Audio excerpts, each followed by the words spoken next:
Hey, this is Meloriota Lucy, and you're listening to the Rough Concept Podcast.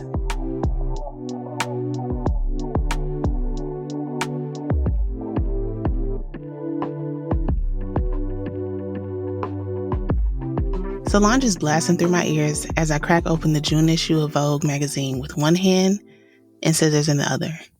I love this part. I scour through the pages seeking to evoke the feeling I had when inspiration hit me. I was having a conversation with a close friend, and we were talking about making room for ourselves. And as women, we sometimes create our own barriers, place shackles on our own wrists. We forget we have the power to expand and take up space for ourselves. My friend and I, we're usually riding the same wave when we ring each other to vent about pain points. It's incredible and kind of spooky at the same time. But I ran across some images of women, one standing with confidence though.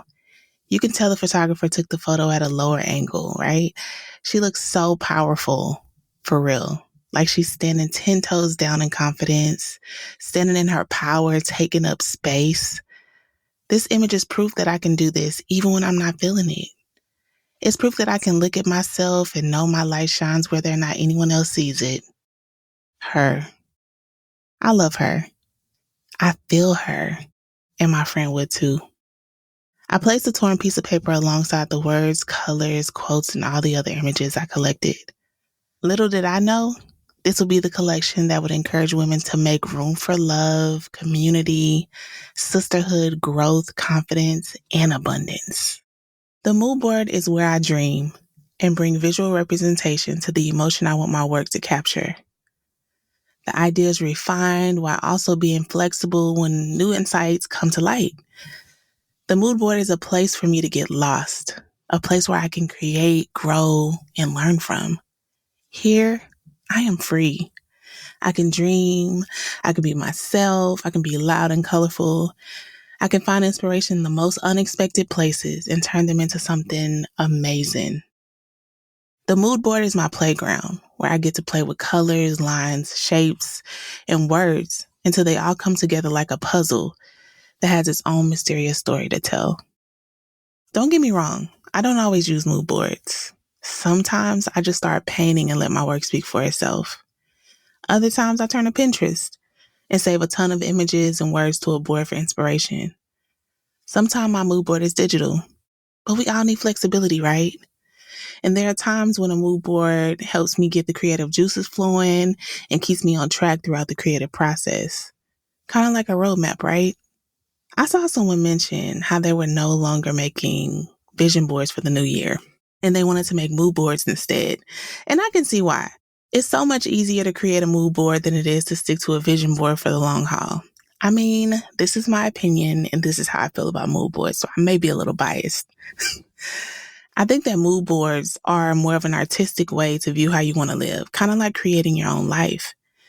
And I'm always down to capture an aesthetic, a visual representation of the life that I want to create for myself. Mood boards allow you to explore your thoughts and feelings about the future without feeling locked into one particular path or outcome. And I can live with that. This is how I take this journey. But what I love about the creative process is that it's not the same for all of us. Take a listen and learn how this creative navigates their process. Yeah, so I'm Jena Holliday. I am a full-time illustrator. I'm also an author. I illustrated and authored my first children's book, Spoonful of Faith, last year, 2021. Oh, wait, 2022. 2022. What year are we in? But I run a company called Spoonful of Faith. It's my illustration and design company. Within that, I do illustration for books and publishing. Sorry. I also run my own online shop and work with small business owners on illustration projects. And then I also license my artwork and sell my artwork on products that are sold at retail stores across the nation.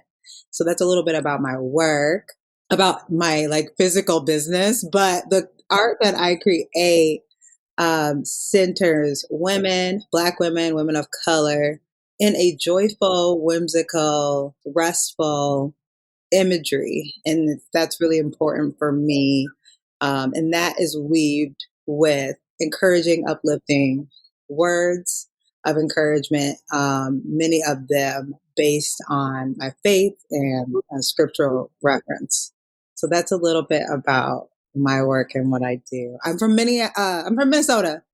Minneapolis. I'm not really from Minneapolis. I mean, I'm from Minneapolis, but I'm like 20 minutes north of Minneapolis now. I'm a wife. I've been married for 10 years. I have two kids, a 7-year-old daughter a 9-year-old daughter and a 7-year-old son. So that's a little blurb about me.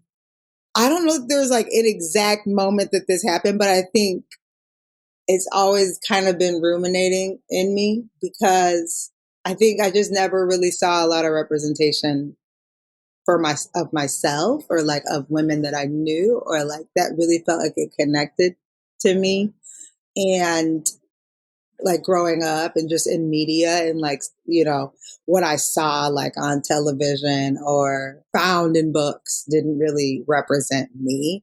And even if I did see minimal representation of Black women or women of color, there were so many different facets to who we are. And so like, as the middle child of 7, I have 4 sisters. So I grew up seeing so many representations of, my parents basically put together a child, right? And then also so many representations of Black woman. And so I just started to draw, and a lot of things that I drew were women, and I didn't think anything of it. But as I look back, I see that the women I drew were the women I saw in my life, the women that represented the women I loved. And it was also what I wanted to be shown forth of Black women and women of color. And so I don't think there was anything that like sparked it initially, but it's always easier to look back and kind of see like, oh,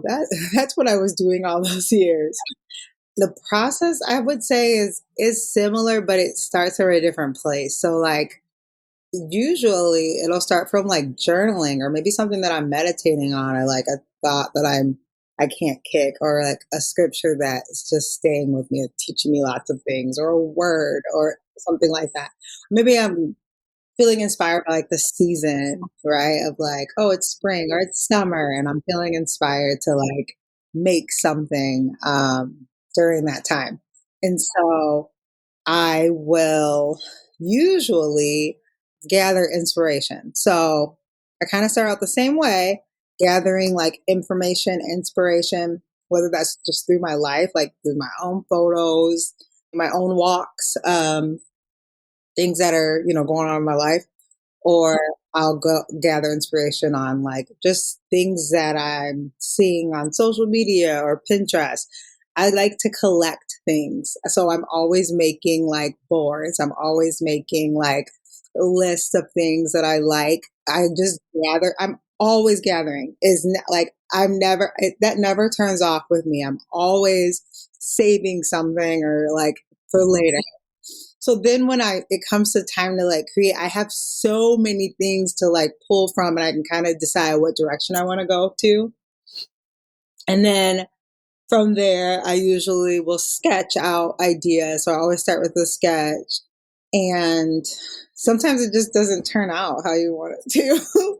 Like the idea in my head is this thing, and then I'm trying to make it and it's not doing what it needs to do. And so either I'll scrap it and like start over or I'll keep going. Like, you have a choice. You can keep going or you can like stop. Right? Sometimes though, like if I keep going, sometimes I just have to stop and like be like, I'm gonna come back to this tomorrow because your ideas will be so different the next day. And so I would say like the actual logistics of doing the illustration is the same, but like where I gather the inspiration and how I began it is different. And then when it's something I make for myself, I take more time with it unless it's just like an idea that's just dropped. If it's an idea that's like, make this right now, I can just get it done. But if it's like something that I'm like been ruminating on, I want to like to be a certain way, it's not coming out, I can take my time with it and I can come back to it and I don't have to rush it. And so the process is so much longer. So yeah, there's some big differences between like working or doing it for someone and then like just creating for the sake of creating.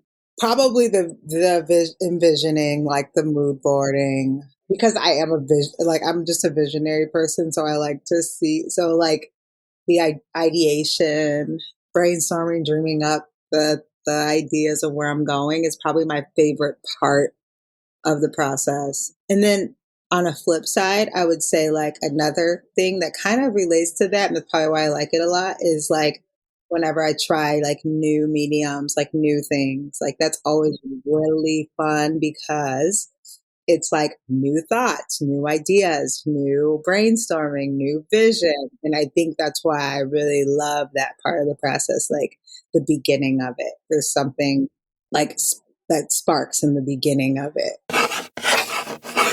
To hear more from this conversation, tune into the Rough Concepts Artist Corner episode this Friday. Create a mood board that represents your current state of mind.